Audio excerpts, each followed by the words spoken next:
بسم الله الرحمن الرحيم إنك لعلى خلق عظيم صدق الله مولانا العظيم.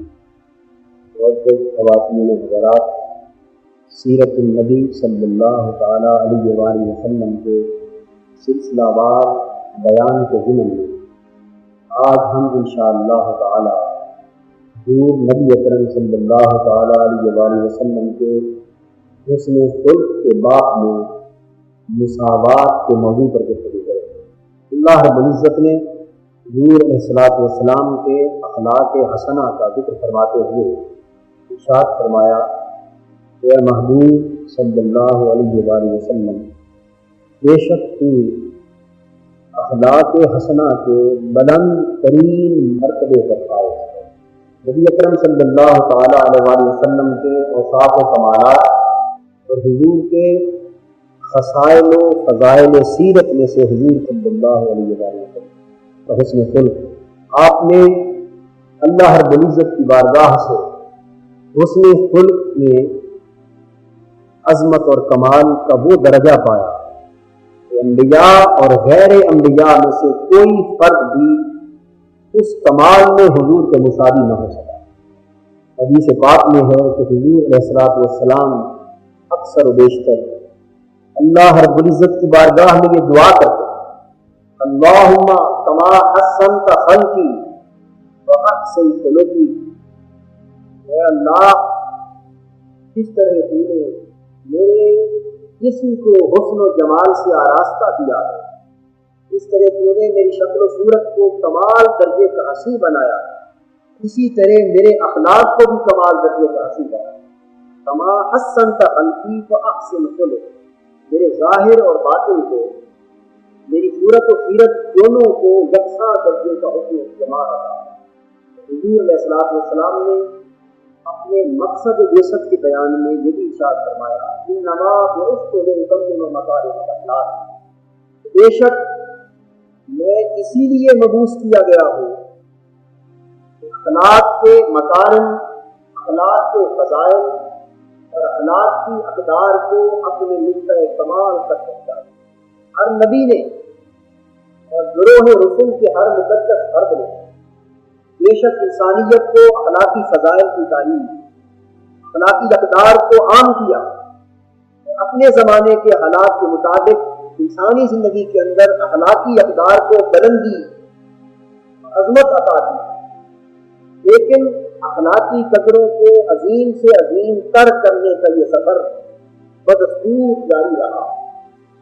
تا کہ حضور نبی اکرم صلی اللہ علیہ وآلہ وسلم کی یہ سب سیدہ حضور اقدس جب مبعوث ہوئے تو آپ نے فرمایا کہ میں نے اپنی سیرت، اپنے کردار، اپنی تعلیم، اپنی تربیت اور اپنے اسوہ و نمونہ حیات کی صورت میں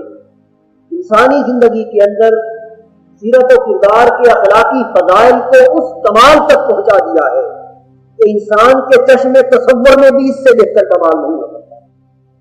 اور اخلاقی قدر اس سے بہتر کسی صورت میں ممکن نہیں ہو سکتا۔ اس لیے حضور علیہ الصلوۃ والسلام نے اس کو نہ صرف عین ایمان بلکہ کمال ایمان کے ساتھ کیا۔ حضور علیہ الصلوۃ والسلام نے صحابہ کرام سے پوچھا، الا انبئکم بخیارکم، میرے صحابیوں بتاؤ کیا تمہیں اس بات کی خبر نہ دوں کہ تم میں سب سے بہتر کون ہے؟ صحابہ کرام نے عرض کیا، یا رسول اللہ صلی اللہ علیہ وسلم ضرور ارشاد فرمائیے کہ ہم میں سب سے بہتر کون ہے؟ فرمایا احسنکم اخلاقا، تم میں سے جو شخص اخلاق میں سب سے بہتر ہے وہ ایمان میں سب سے بہتر ہے۔ احسنکم اخلاقا احسنکم ایمانا، جو شخص حسن خلق میں سب سے بہتر ہے وہ کمال ایمان میں بھی سب سے بہتر۔ یہ تصور غلط ہے کہ کثرت سے نماز روزہ کی ادائیگی، کثرت سے تسبیح و تحلیل، کثرت سے اذکار و اوراد اور کثرت سے حقوق اللہ کی ادائیگی، کہ یہ تصور غلط ہے کہ محض اسی تصور سے انسانی ایمان کمال کو پہنچ جاتا ہے۔ لیکن انسانی کمال اخلاق کی زندگی میں اسے حقوق اللہ کی ادائیگی سے تو اس کا ایمان متحقق ہوگا۔ اگر وہ اللہ سے اپنا تعلق کاٹ دے گا تو اس کے ایمان کی جڑ ہی ختم ہو جائے گی۔ اس کے ایمان کی بنیاد ہی ختم ہو جائے تو ایمان کا کمال محض حقوق اللہ کی ادائیگی میں نہیں بلکہ کمال ایمان اس پر منحصر ہے کہ حقوق اللہ کے ساتھ ساتھ وہ لوگوں سے میل جول، لوگوں سے تعلق اور لوگوں کی حقوق کی ادائیگی میں کس حد تک حسن خلق ہے۔ حسن خلق انسانی ایمان کو کمال کرتا ہے۔ حدیث میں ہے کہ حضور علیہ الصلوۃ والسلام سے کسی آدمی نے سوال کیا ای العمل افضل یا رسول اللہ، آقا اللہ کی بارگاہ میں سب سے بہتر عمل کون، سب سے افضل اور اعلیٰ عمل کون تھا؟ یہ جواب فرمایا فرمایا حسن خلق، کہ لوگوں سے اچھے اخلاق سے پیش آنا یہ اللہ کی بارگاہ میں جو قریب ہے۔ انہوں نے سوال کیا یا رسول اللہ صلی اللہ علیہ وسلم اس کے بعد کون سا عمل بہتر ہے؟ آپ نے پھر فرمایا حسن الخلق۔ وسأل مرۃ ثالثہ، اس نے تیسری مرتبہ سوال کیا آقا اس کے بعد کون سا عمل بہتر ہے؟ حضور نے پھر فرمایا حسن الخلق۔ وسأل مرۃ رابعہ، اس نے چوتھی مرتبہ پھر سوال کیا کہ آقا اس کے بعد کون سا عمل بہتر ہے؟ آقا نے فرمایا سمالک لا تفقہ حسن الخلق، کیا بات ہے کہ تجھے سمجھ نہیں آتی کہ میں کیا کہنا چاہتا ہوں؟ ہر عمل کے بعد پھر بہتر عمل حسن خلق وہ عمل ہے کہ یہ ادنا سے اعلیٰ تک اللہ کی بارگاہ میں اسی کے اندر ایمان کے کمال کی ضمانت ہے، اسی کے اندر انسانی عمل کے کمال کی ضمانت، یعنی ادنا سے اعلیٰ بھی یہ ہے اور اعلیٰ سے ادنا بھی ہے۔ اس میں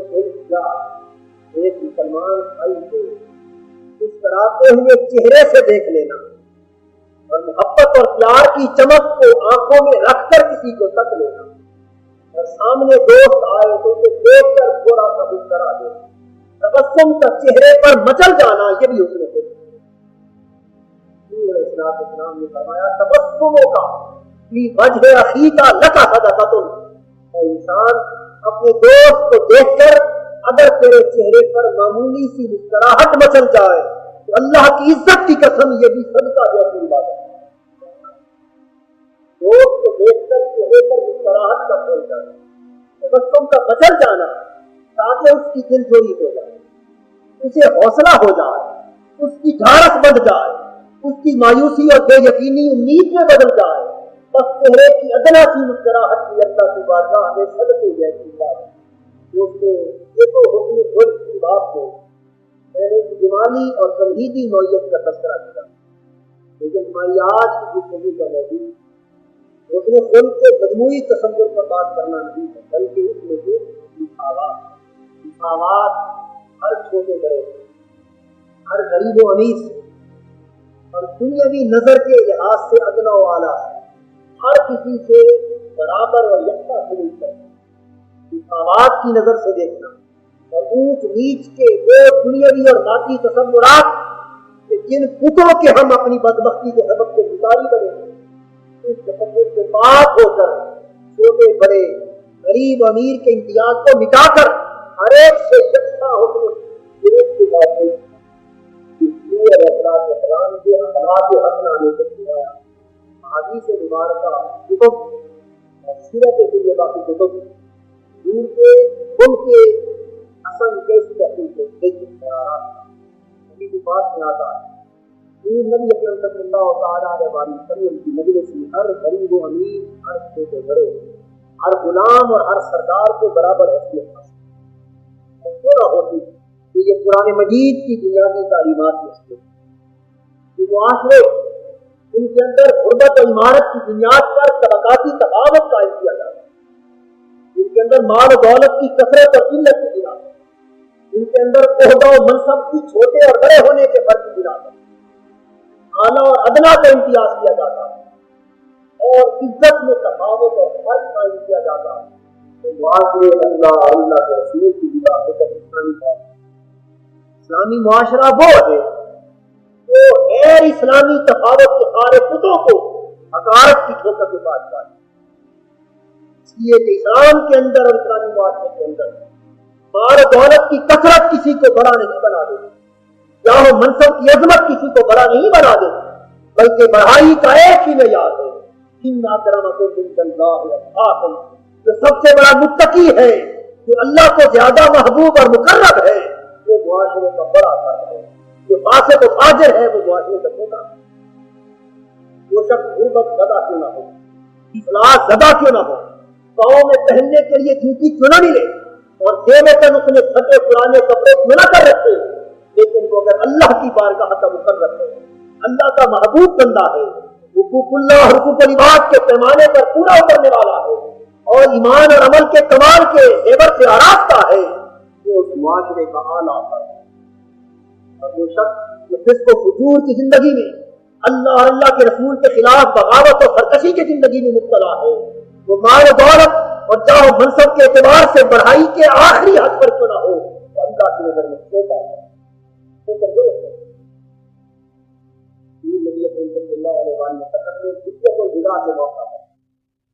غیر فطری اور غیر اسلامی تفاوت کی ساری بنیادوں کو ہٹاتے ہوئے فرمایا لا فضل لعربی علی عجمی ولا لعجمی علی عربی ولا لاسود علی احمر ولا لاحمر علی اسود الا بالتقوی کلکم بنو آدم وآدم من تراب. کسی عربی کو اجمی پر اور کسی اجمی کو عربی پر کوئی فضیلت نہیں. زبان کی فضیلتیں ختم کر دی گئی, رنگ اور نسل کی فضیلتیں ختم کر دی گئی, گورے اور سیاہ کے رنگ کی فضیلتیں ختم کر دی گئی, قبائلی تفاوت کی فضیلتیں ختم کر دی گئی.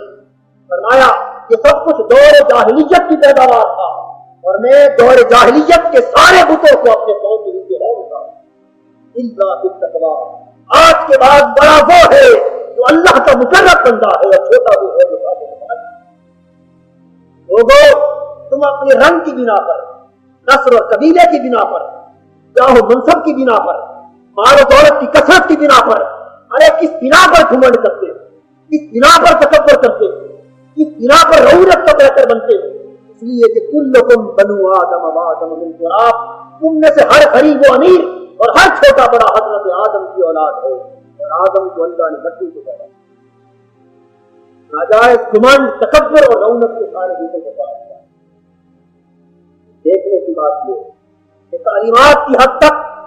ایسی باتیں تو ہم بھی گما پر سجا لیتے ہیں. بعض اور نصیحت کے لیے, اپنی تقریروں اور تحریروں کو مزین کرنے کے لیے مساوات کا یہ اسلامی تصور ہم بھی اپنی زبانوں سے بیان کرتے ہیں. ہمارے قلم بھی لکھتے لکھتے نہیں سکتے, ہماری زبانیں بھی بعض اور تبلیغ کرتے ہوئے نہیں سکتی. لیکن فرق اس وقت انسان کے ایمان کی ہوتی ہے جب وہ خود ایک صورتحال سے دوچار ہوتا ہے اور اس وقت دیکھا جاتا ہے کہ وہ اپنے عمل کی بنا پر, اپنے رویے کی بنا پر اس نظر سے ایک امیر کی عمارت سے مروب ہو کر دیکھتا ہے کہ عزت کی وہی نظر غریب کو بھی دیکھتا. جو چاہے منصب کے لالچ, حرص اور طمع کی خاطر جو ایک بڑے شخص کے سامنے جھکتا ہے, کیا تکریم اور تعظیم کی وہی نظر ایک غریب اور معمول شخص کو بھی دیکھتے ہیں. اگر اس کی نظر مساوات کے معیار پر پوری کرتی, اس کا عمل, اس کا رویہ, اس کا بیہیویئر ہر چھوٹے بڑے کی ناجائز تکلیف کو بچانے والا ہے, پھر وہ شخص مبلغ بھی ہو سکتا ہے. اسے تبلیغ کا حق ہے, اسے باز و نصیحت کا حق ہے, لیکن عمل یہ ہو کہ غریب کو نفرت سے دیکھا جائے, غریب سے مسافہ بھی بڑی مشکل سے کیا جائے, غریب کو سینے سے لگانے میں بھی انسان حقارت محسوس کرے, اور امیر کی بات آئے تو اس کے سامنے یوں چپتا پھرتا ہو جس طرح کتا کل ہلا کر کسی کے دروازے پر جاتا ہے, اور پھر وہ ایمان کی بات کرے, پھر وہ عمل کی بات کرے. ایسا شخص اللہ کی نظر میں منافق کے سوا کوئی مقام. ایسی زبان پھر تاثیر کھو دیتی ہے, ایسی مجلسیں اپنے اثرات سے محروم ہو جاتی ہیں. اثرات تبلیغ میں اس وقت پیدا ہوتے ہیں جب قول اور عمل کے تضاد جدا ظاہر اور باطن ایک ہو جاتا ہے. حضور نبی اکرم صلی اللہ علیہ وسلم کے قول میں اثر کیوں تھا, عمل میں اثر کیوں تھا, ایک نگاہ سے تقدیریں کیوں بدلتی ہیں, ایک نظر سے کایا کیوں پلٹتی, اور ایک مجلس سے, ایک صحبت سے ہمارے حیات کیوں بدلتے تھے, اس لیے بدلتے تھے کہ جو کچھ فرماتے تھے اس سے بہتر کر کے دکھاتے تھے. ہم جو کچھ کہتے ہیں اس سے کہیں نیچے ہمارا عمل. صلی اللہ علیہ وسلم اس نے خود کے بات میں مساوات کا درد اس کا قدر بات میں آتا ہے. حضرت بلال اور حضرت سلمان معاشرت کے پاس یہ غلام جواب دے نہیں فرما دیتے کہ وہ لوگ جو کبھی حضور کے غلام رہے تھے اور معاشرے میں جو کسی کے زر خرید غلام اور نوکر کی طرح رہے اور بنے تھے, آقائے دو جہاں نے ان کو دور غلامی میں بھی عزت عطا کی، اور جب وہ خرید کر آزاد کر دیے گئے تو ان میں اور سرداران قریش میں ترقی برابر عزت کا فرق ہوا۔ آج حضور کی سیرت کا یہ پہلو خاص طور پر مذہبی پیشواؤں،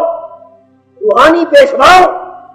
اور اس قوم کے لیڈروں اور رہنماؤں کو جھنجھوڑ کر کہتا ہے، جب تک آپ کا اپنا عمل اس تفریق اور تضاد سے پاک نہیں ہوتا، اس وقت تک آپ اپنے خود کو شہید بنا کر معاشرے میں لا سکتے۔ دیکھنے والا آپ کے عمل کو دیکھتا، آپ کے کردار کو دیکھتا، اور آپ کے اسوا و نمونے حیات مبلغ رہنما رہبر اسی لیے ہوتے کہ انہیں دیکھ کر انسان اپنے حوالے حیات کو دوبارہ کرے، اور انہیں دیکھ کر انسان کو سیرت سے نفرت ہو جائے، کتاب سے نفرت ہو جائے، اور اسلامی تعلیمات سے نفرت ہو جائے۔ نہیں بلکہ راستہ حضرت بلال اور حضرت سلمان رضی اللہ تعالیٰ عنہ کا کھڑے اور حضرت ابو سفیان قریب سے گزرے، مسلمان نہیں ہوئے، جب قریب سے گزرے حضرت بلال اور حضرت سلمان قاسم رضی اللہ تعالیٰ عنہ دونوں نے تیت پورا کروایا۔ ابھی تک تلوار اللہ کے دشمن کی گردن کو تک نہیں کرتی، یہ وہ ہیں جو غلامی سے آزاد ہیں، جنہیں عام نظر میں نیچ دیکھا جاتا ہے، خدا جانے اللہ کی نظر میں کس قدر نہیں کہنے لگے ابھی تک اللہ کے دشمن کی گردن تلوار کی زد میں نہیں آئی۔ تو انہوں نے یہ کہا حضرت سیدنا ابو بکر رضی اللہ تعالیٰ عنہ انہوں نے سنا اور حفظ مراتب کے خیال سے فرمانے لگے حضرت بلال اور حضرت سلمان کو کہ قریش کے سردار کی شان میں ایسا کلمہ کہہ رہے ہو، احتیاط کرو۔ تو اتنا واقعہ ہو گیا، سیدنا صدیق اکبر رضی اللہ تعالیٰ عنہ حضور کی بات اور پہنچ کر یہ ماجرا بیان کرنا عرض کہ آقا آج یہ واقعہ ہوا ہے، اور میں نے بلال اور سلمان سے یہ کہ مان جاؤں حضور آپ کی عزت کی بات، آپ کے حسن خلق کے کمال پر حضور فرمانے لگے ابو بکر تو نے بلال اور سلمان سے یہ کہا کہیں وہ ناراض تو نہیں ہو گئے؟ خدا کی قسم جس کے قبضہ قدرت میں محمد کی جان ہے، اگر وہ تجھ سے ناراض ہو گئے تو خدا بھی ناراض ہو جائے، انہی قدموں پر لوٹ جا، ان سے معافی مانگ تاکہ اللہ کی بار اپنے ناراض کی رہے۔ سیدنا صدیق اکبر خود قریشی سردار سے تعلق رکھتے ہیں، انہی قدموں پر لوٹ کر حضرت بلال حضرت سلمان یہ غلاموں اور کہا کہ میرے دوستوں میرے بھائیوں اگر میری بات سے تمہیں ناراضگی ہوئی ہے تو خدا کے لیے مجھے معاف کر دو۔ انہوں نے کہا اللہ آپ کو معاف کرے، ہم آپ پر ناراض ہیں۔ سب واپس آئے حضور کی بات جن کو ادنا نظر سے دیکھا جاتا اس کی ادنا ہی ناراضگی کو بھی حضور نے بڑا کی ناراض ہے۔ یہ مساوات کا وہ عالم ہے، اور نیچے معاشرے کی نظر میں نیچے گرے ہوئے لوگوں کو بلند کرنے کے انداز کرتا ہے۔ وسیلہ مخدوم کی ایک خاتون فاطمہ اس نے میری اسلام کی بات آیا شہادتیں آج کے بعد اس کے ہاتھ ماننے والی فاطمہ مخدومیہ اس کے قطع یا کلمات کاٹنے کا حکم دیا۔ وہ قبیلہ بڑا انفلوئنشل قبیلہ، مالدار اور بااثر قبیلہ، رسوخ رکھنے والا قبیلہ۔ انہوں نے حضور کے نہایت مقبول نظر سے حضرت اسامہ بن زید رضی اللہ تعالیٰ عنہ فارسی ساتھیہ اور حضور کی بات عرض کہ آقا یہ بڑے معزز قبیلے کی خاتون، اس کے ہاتھ کٹے تو پورے قبیلے کی ناک کٹتا ہے، آپ میری سفارش قبول فرمائیں اور اس کی سزا سے بدل رعایت فرمائیں۔ عقائد و جہاں کھڑے ہو گئے، چہرے انور پر جلال کے اثرات نمایاں ہوئے۔ صحابہ کرام کے اجتماع سے خطاب کر کے فرمانے لگے لوگوں تم سے پہلی قومیں محض کسی لیے تباہ و برباد ہو گئی، جب اس معاشرے کا کوئی معزز اور بڑا شخص جرم کرتا تو اسے چھوڑ دیا جاتا، جب کوئی چھوٹا اور غریب جرم کرتا تو اسے پوری پوری سزا دی جاتی۔ فرمایا تم تو فاطمہ مخدومیہ کی سفارش کرتے ہو، واللہ لو كانت فاطمہ بنت محمد لقطعت یدہ، مجھے اللہ کی عزت کی قسم اگر فاطمہ بنت محمد کی ہوتی تو میں اس کے ہاتھ قطع کرتا۔ یہ مساوات کا یار ہے، قبیلہ مخدوم کی فاطمہ ہو یا محمد علی، قانون کی نظر میں دونوں کی حیثیت ہے، یہ قانونی مساوات ہے۔ حدیث کی کتابیں شاہد ہیں، غزوہ بدر کے بعد غیر مسلم قیدی مسلمانوں کے بچے جو آئے ان میں حضور کے چچا حضرت عباس، یہ اس وقت تک مسلمان نہ ہوئے، ان کو مانگ دیا گیا اور اتحاد ہوا کہ زر فدیہ کو اپنی آزادی کے لیے پیسے کی رقم نگرانی فوج کے لیے دو، اس طرح سے اپنی آزادی حاصل۔ حضرت عباس رضی اللہ تعالیٰ نے اس وقت مسلمان نہ ہوئے تھے اور دیکھنے میں غریب،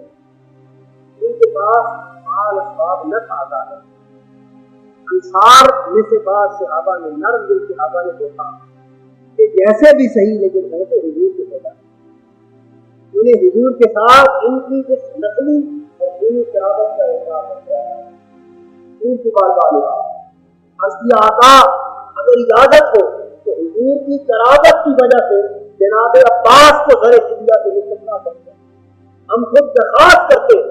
میرے آقا نے فرمایا کہ جو زر فدیہ کسی دوسرے شخص سے وصول کیا جائے گا، محمد ایک پائی کی بھی کمی اپنی سزا کے پاس کرنے لگا، یہی زر فدیہ ہے۔ اور پھر جب حضور نے فرمایا چچا عباس زر فدیہ دے تاکہ آپ کو بھی اتارا مل جائے، تو کہنے لگے بھتیجے میں تو بڑی بات نہیں، میرے پاس مال ہے۔ اس وقت آقا دو جہاں نے فرمایا چچا عباس تو اپنی غربت کی بات کرتا ہے، مجھے رب دو جلال کی عزت کی قسم جب جنگ پر آتے ہوئے اپنے مکہ کے گھر میں چھپ کر تو نے اپنی بیوی کو پیسے دیے تھے اور کہا تھا اگر مر جاؤں تو میری اولاد میں تقسیم کر دینا، تیرے تو وہ پڑے ہوئے پیسے بھی مجھے نظر آ رہے ہیں۔ کہتا ہے کہ غریب ہو کہاں سے آگے پیاس کو پیسے منگوا دیا۔ نبی اکرم صلی اللہ علیہ وسلم کا معمول جب مجلس کے لوگ حضور کی بارگاہ میں بیٹھے ہوتے کوئی چیز تقسیم کرنا تھا، چھوٹے بڑے کا امتیاز نہ کرتے ہوئے ہمیشہ دائیں جانے سے اور آپ حضرات کے لیے جب کبھی مجلس میں آپ بیٹھے کوئی پانی دودھ یا کھانے پینے کی کوئی چیز یا تبرک مجلس میں تقسیم کرنا ہو، بہتر یہ ہے کہ دائیں جانے سے تقسیم کیا جائے۔ یہ حضور کی دل ہے،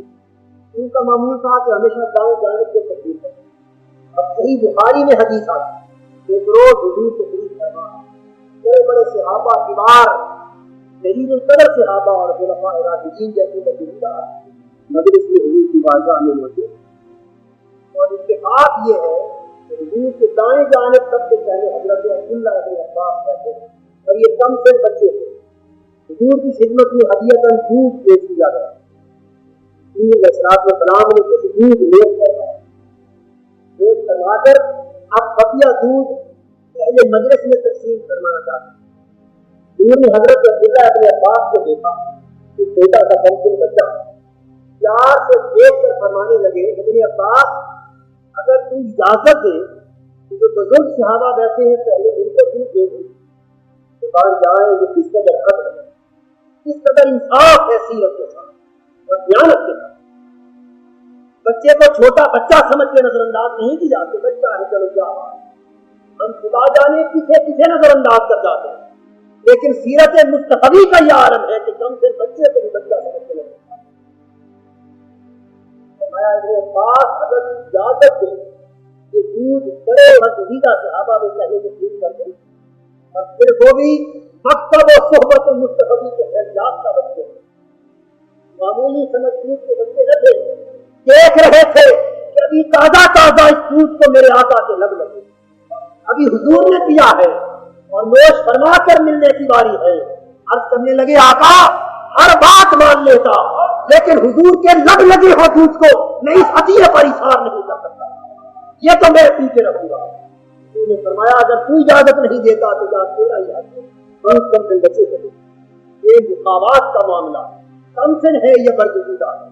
چھوٹا ہے یا بڑا ہے، غریب ہے یا امیر ہے، غلام ہے یا سردار ہے، جو کوئی بارگاہ مصطفیٰ میں آتا ہے اس کی حیثیت علامہ اقبال نے کیا خوب کہا کہ تیرے دربار میں پہنچے تو کبھی یہ، جب اس دربار میں آتے ہیں تو ہر کوئی یہ ہو جاتا ہے۔ دوستو، مسجد کا ماحول اور اللہ کے گھر کا ماحول زبان حال سے پکار کے تمہیں یہ کہتا ہے کہ جس طرح اللہ کے گھر میں آتے ہو تو سب چھوٹے بڑے ایک ہو جاتے ہو، اس گھر سے باہر قدم رکھو تو وہاں بھی اسی طرح کا کہ خدا جس نظر سے یہاں دیکھتا ہے اسی نظر سے مسجد تمہارے یہاں تفاوت بتاتے ہو، اور محمود و ایاز میں کوئی فرق نہیں رہ جاتا، اور نوکر و مالک کے کندھے مل جاتے ہیں اور وہاں کوئی کسی سے نفرت نہیں کرتا۔ کاش تمہارے معاشرے کی پوری زندگی کی ماحول ہو جاتا ہے۔ اس لیے کہ وہ رب جو جہاں ہے وہی رب مسجد ہے۔ صحیح بخاری میں ایک اور حدیث آتی ہے، حضرت انس بن مالک رضی اللہ تعالیٰ عنہ روایت کرتے ہیں، فرماتے ہیں کہ ایک روز حضور یہ گھر تشریف تھا، ایمان جائیں حضور کی ادا پر حضور کے یہ انداز شفقت سے کہ کبھی کبھی اپنے غلاموں کے گھر تشریف لے جاتے ہیں، ان کی دلجوئی کرتے ہیں۔ حضرت عثمان بن مالک رضی اللہ تعالیٰ حضور کے غریب صحابی، اور وہ ضعیف العمری کے باعث ان کی بینائی کمزور ہو گئی۔ جب بینائی کمزور ہوئی تو وہ بادل اور بارش کے دن میں مسجد میں جا کے نماز پڑھنے کے قابل نہ رہے، حضور کی بارگاہ میں آئے۔ کمزور بینائی والے غریب غلام نے عرض کیا، آقا بینائی کمزور ہو چکی ہے، جس دن بادل ہوتے، ذرا سایہ اندھیرا یا بارش ہوتی ہے مسجد نہیں جا سکتا، میں چاہتا ہوں کہ اس دن گھر نماز پڑھ لیا کر۔ لیکن حضور گھر نماز پڑھنے کی آرزو بھی ہے، لیکن یہ بھی آرزو ہے کہ گھر بھی ایسی نماز پڑھوں کہ مسجد سے بھی دے کرے۔ انہوں نے فرمایا عثمان تو کیا چاہتا ہے؟ عرض کیا، آقا میرے گھر قدم انجا فرما دیں، تشریف لائیں اور مصلی بچھا کر میرے گھر کسی جگہ ایک نماز پڑھ لیں، بس جہاں آپ کے قدم لگیں گے اسی مقام کو سجدہ بنا دیں اور میری مسجد وہی ہو۔ صحیح بخاری میں حدیث ہے، حضور نماز فجر کے بعد اپنے غلاموں کے جھرمٹ میں حضرت عثمان بن مالک دروازہ کھٹکھٹایا، آواز آئی، کون؟ فرمایا محمد۔ حضرت عثمان پل کے زمین پر بچھاتے ہوئے باہر آئے، حضور کے ہاتھ میں مصلی تھا، حدیث پاک میں آتا ہے کھڑے ہو گئے، فرمانے لگے عثمان اس جگہ تو کہے وہی مصلی بچھا کر نماز پڑھو۔ انہوں نے نشان لگایا، آقا یہاں نماز پڑھے۔ حضور نے وہاں نماز پڑھی، وہ جائے نماز قیامت تک عثمان کی مسجد، اور وہ مقام مسجد کا آج بھی مدینہ میں ہے۔ وہ سڑک جو مسجد قباء سے اس وقت مدینہ طیبہ کو آتی ہے، وہاں آتے ہوئے راستے میں دائیں جانب حضور کے ننیال کا محلہ، جسے محلہ بنی نجار کہتے ہیں، اور پوری قسمت کے آج اس محلے کو مسمار کرتا ہے، اس محلے کی کھجوریں بھی جلا دی گئی۔ اس محلے کی مسجد موجود ہے، وہ مسجد جمعہ کہلاتی ہے۔ یہ وہ مسجد ہے جہاں سب سے پہلی نماز جمعہ میرے آقا نے ادا کی۔ وہ نماز جمعہ والی مسجد موجود ہے لیکن وہاں نماز نہیں ہے،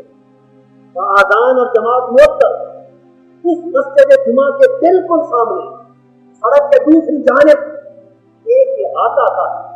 اس احاطے میں اندر جائیں تو کچی سی چار دیواری ہے، وہ چار دیواری ہے حضرت عثمان بن مالک کا سایہ، اور وہاں حضور کے نماز پڑھنے کی جگہ پر آج بھی نماز تشریف لے جاتے، ہر غلام کے دل رکھتے اور اس کے گھر جا کے اس کی دلجوئی کرتے۔ اور کل آتا کہ یہ حضور کے انداز کریمانہ میں سے تھا کہ غلاموں کے گھر جا کر ان کی دلجوئی کرتے۔ انس بن مالک کہتے کہ حضور کے اسی انداز کریمانہ میں سے یہ شفقت تھی کہ حضور میرے گھر تشریف لائے، اور پھر حضور کے حسن سیرت میں سے یہ تھا کہ جس دوست سے بے تکلفی ہوتی اس سے گفتگو اور لین دین اور معاملات میں بھی بے تکلفی کرتے، پیاس ہوتی، بھوک ہوتی، اکیلے ہوتے یا ساتھی ساتھ ہوتے، بغیر تکلف کے جس غلام کے گھر جاتے فرما دیتے کہ آج ہمیں بھوک لگی ہے، کھانا کھلاؤ، آج پیاس ہے پانی پلاؤ۔ کتنے خوش قسمت تھے وہ لوگ، اور کتنی خوش قسمت تھے ان کے گھر جس میں بے تکلفی سے آقا جا کے بیٹھتے اور اپنی من مرضی سے انہیں کھانے کا بتاتا تھا۔ کبھی ایسا بھی ہوتا کہ صحابی گھر پہ موجود نہ ہوتا، زوجہ ہوتی، لیکن تکلف کو برطرف تعلق کی بے خاص کبھی تعلق یہ ہوتا کہ گھر جا کر جو کچھ موجود ہوتا طلب اس عمل سے یہ سنت ثابت ہوئی کہ جہاں دوستی کا تعلق سکتا ہو مشروب کو بے تکلف آنا ہو وہاں کھانے پینے میں تکلف نہیں کیا جاتا. خیر ہم تو کھانے پینے میں ویسے بھی تکلف کرنے والے نہیں, باقی حق ادا کرنا ہو تو تکلف کرتے اور کسی سے لینا ہو تو تکلف سے بالا ہو کر معاملہ کرتے. یہ ہماری قومیت اس پر ہے, لیکن حضور کا معاملہ دونوں سمتوں میں برابر ہے. حضرت انس بن مالک کے گھر سے پوچھے گئے, فرمایا انس پیاس لگی ہے پانی پی رہا. انہوں نے دوڑ کر بکری کا دودھ پیا, جو کچھ گھر میں حاضر تھا دودھ دو کر حضور کی بات آ گئی. دودھ آ گئی. حضور علیہ الصلوۃ والسلام نے دودھ پیا, باقی دودھ اہل مجلس میں تقسیم کروانے لگے. اس نے اتفاق جو سیدنا صدیق اکبر رضی اللہ تعالیٰ نے حضور کے بائیں جانب بیٹھے, بائیں جانب سیدنا عمر فاروق اس مجلس میں سامنے بیٹھے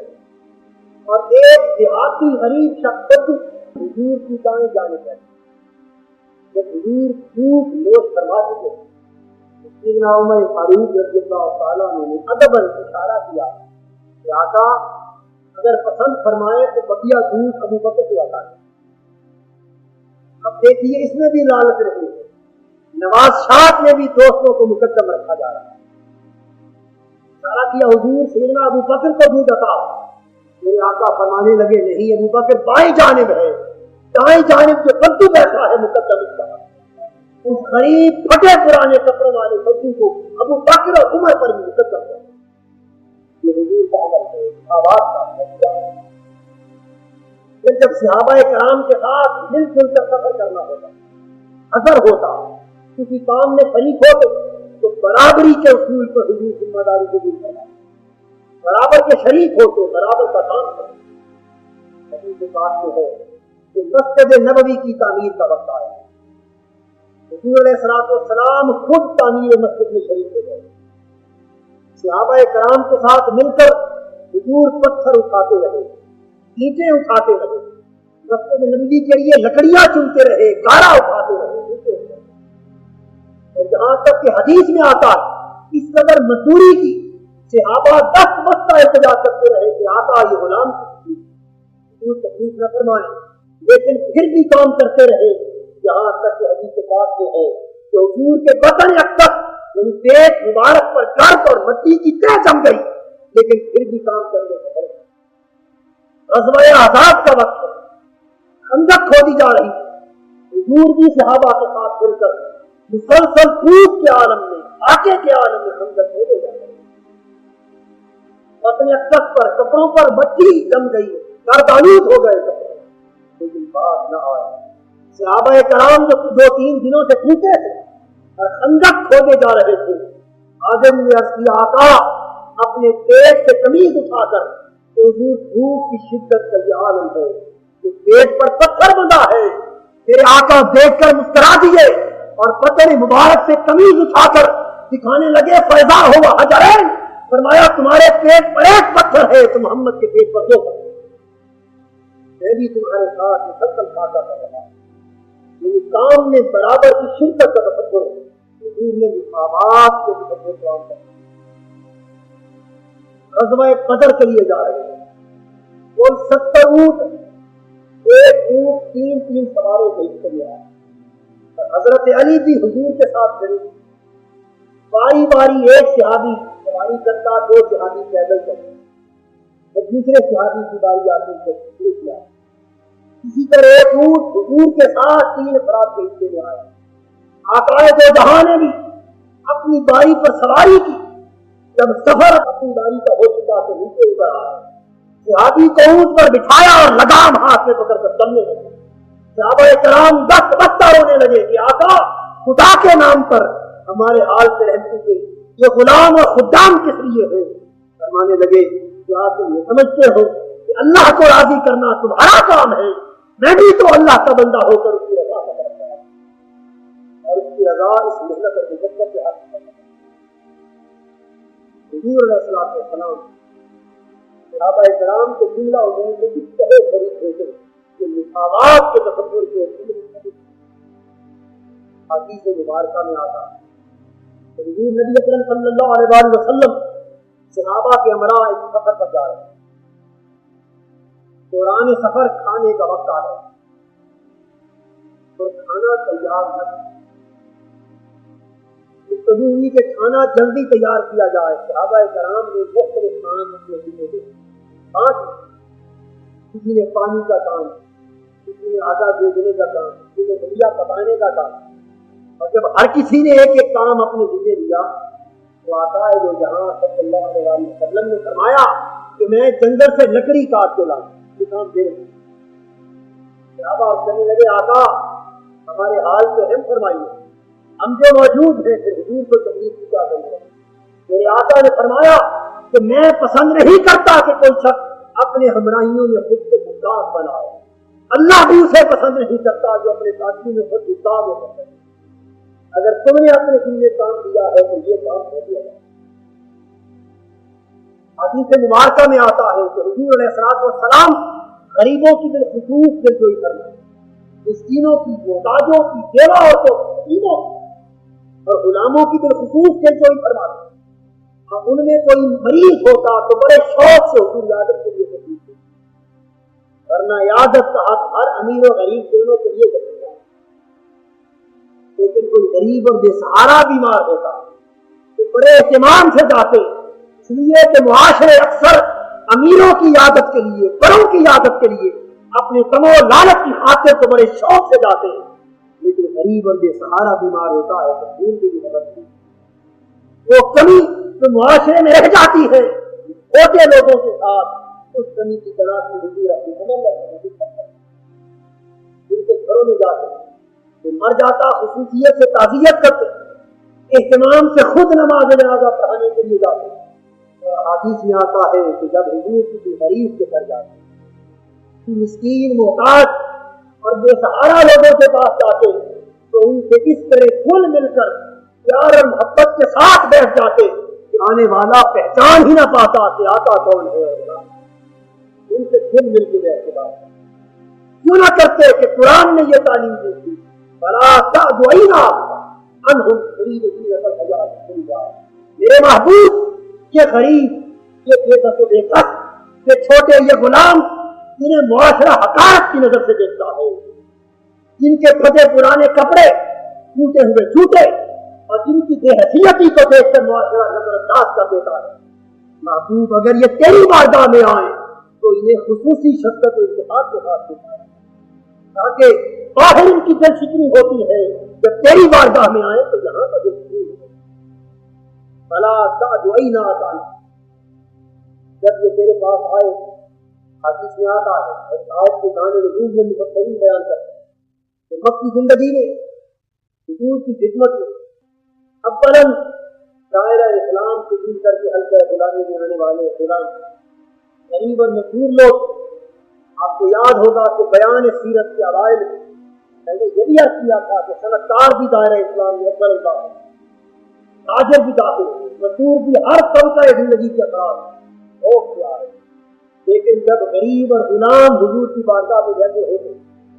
اور سرداران قریش حضور کے پاس آتے تو ان چھوٹے اور غریب لوگوں کو دیکھ کر نفرت بھری نگاہ سے, حقارت بھری نگاہ سے کہتے اے محمد, یہ کمزور اور غلام اور نوکر لوگ اور معاذ اللہ کمینے لوگ تیرے پاس بیٹھے ہیں, بتا ان کے ہوتے ہوئے ہم کیسے طریقے سے بیٹھے, حقارت بھری نظر سے دیکھتے. حضور علیہ السلام ان کی بھی دلجوئی کرتے, ان کی بھی کرتے, تاکہ ان کے آنے سے اسلام کو سیاسی طور پر اور مالی طور پر تقویت نصیب ہوگی. رب العزت نے فرمایا میرے محبوب بلا تعدوئینا عنہم ترید زینت الحیات الدنیا, یہ سرداران قریش آتے ہیں تو آئیں, نہ آتے ہیں تو نہ آئیں, لیکن یہ غریب تو تیرے جانشار ہے, تیری محبت کی نظر ان سے نہیں ہے. ان کی دلجوئی کرتا ہے کہ ان سے نظر کا پھیرنا دنیا کی زینت کی طلب کرنے کے نظر آتی ہے, اور محبوب تیرا دل دنیا کی زینت کی طلب کرتا ہے. میں واصبر نفسک الذین یدعون ربهم بالغداۃ والعشی یریدون وجہہ، وہ لوگ جو دنیاوی نعتیں چھوڑ کر اللہ کی محبت کے رشتے دلوں سے استوار کر رہتے ہیں،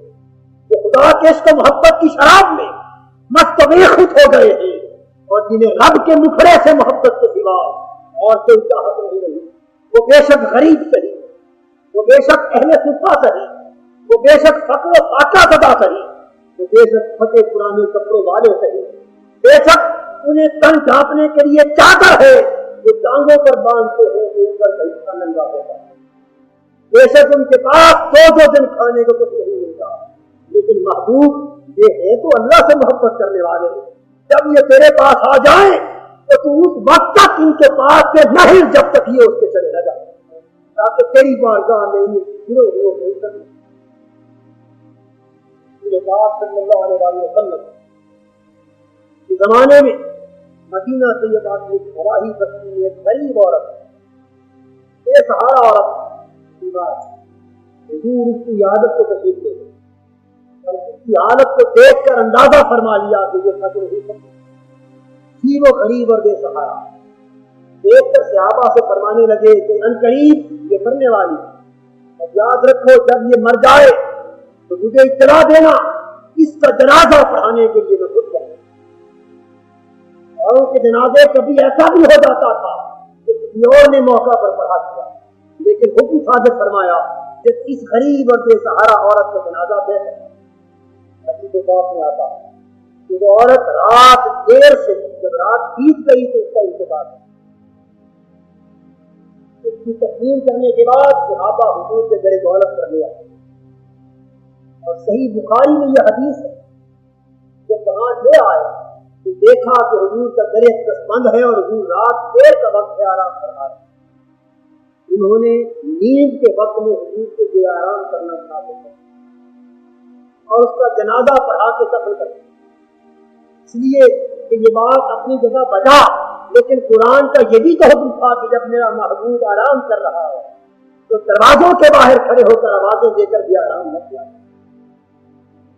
خاموش ہو گئے، جنازہ پڑھا کے دفن کر دیا۔ آقا دو جہاں صلی اللہ علیہ وسلم کے جب تشریف لائے اس عورت کو پوچھا تو پتا چلا کہ اس کا تو جنازہ پڑھا دیا گیا۔ حضور خفا ہوئے اور سارے صحابہ کی جماعت کو ساتھ لے کر قبرستان اس کی قبر پر پہنچے اور کھڑے ہو کر پھر نماز جنازہ۔